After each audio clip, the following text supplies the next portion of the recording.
Hello students, आज की class में हम डिस्कस करने वाले हैं most important topic dengue and chikungunya. ये दोनों ही सप्लीमेंट्री एनसीईआरटी के टॉपिक्स हैं और 100% चांसेस है कि यहाँ से एक क्वेश्चन ज़रूर आपको नीट में मिलेगा। तो ये 3 से 4 या 5 मिनट के अंदर टॉपिक कंप्लीट करेंगे और एक क्वेश्चन आपका पक्का करेंगे। 4 मिनट यानी कि 4 नंबर, ये मान के चलिए।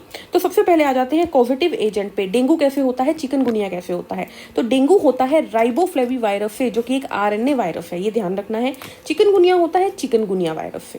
लेकिन ध्यान रखिएगा, नाम भले ही अलग है लेकिन दोनों ही वायरस की फैमिली क्या है, अरबोवायरस।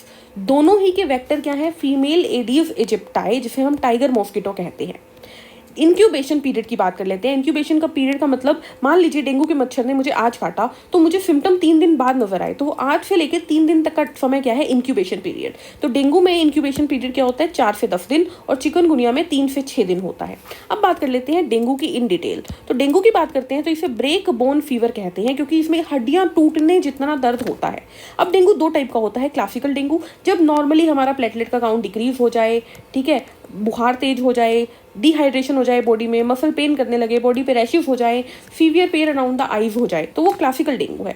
लेकिन अगर इन सब चीज़ों की वजह से ब्लड कैपिलरीज फटने लग जाए तो उसे बोलते हैं हीमोरेजिक डेंगू। क्या बोलते हैं, हीमोरेजिक डेंगू। डायग्नोसिस के लिए क्या क्या होता है, सीबीसी, प्लेटलेट काउंट करवाते हैं, सीबीसी टेस्ट हो गया, टॉर्निक्वेट टेस्ट हो गया, आरटीपीसीआर एंड एलिसा टेस्ट इसकी डायग्नोसिस के लिए होता है। ट्रीटमेंट के लिए ध्यान रखिएगा, याद करने का सिंपल सा तरीका है। देखो, मसल पेन है तो पेन किलर ले लो, ठीक है, फीवर है तो एंटीपायरेटिक्स ले लो, डिहाइड्रेशन है तो फ्लूइड ले लो, ओआरएस ले लो, ठीक है। लेकिन एक चीज ध्यान रखनी है, यहाँ पर एस्पिरिन नहीं लेते, एस्पिरिन जो है वो नहीं लेते, मोस्ट इंपॉर्टेंट पॉइंट, क्योंकि एस्पिरिन जो होता है वो ब्लड को पतला करती है। ऑलरेडी जब ब्लड कैपिलरी फटने का चांसेस है तो ब्लड पतला हो गया तो ब्लड लॉस ज्यादा हो जाएगा।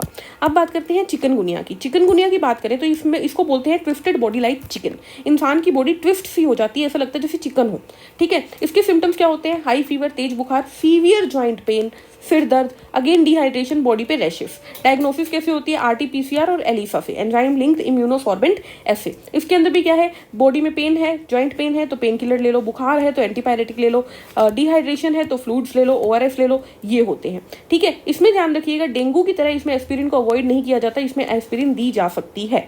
तो ये इंपॉर्टेंट पॉइंट हो गया। तो आपको क्या याद रखना है कि ये दोनों के दोनों होते किससे हैं, फ्लेवी और चिकनगुनिया वायरस से। फैलते किससे हैं, तो फीमेल एडीज से। इनके इंक्यूबेशन पीरियड, इनका सिम्टम, इनके टेस्ट और इनकी दवाइयाँ आपको याद रखनी है। तो आज की क्लास में बस इतना ही। मिलते हैं नेक्स्ट वीडियो में नए टॉपिक के साथ।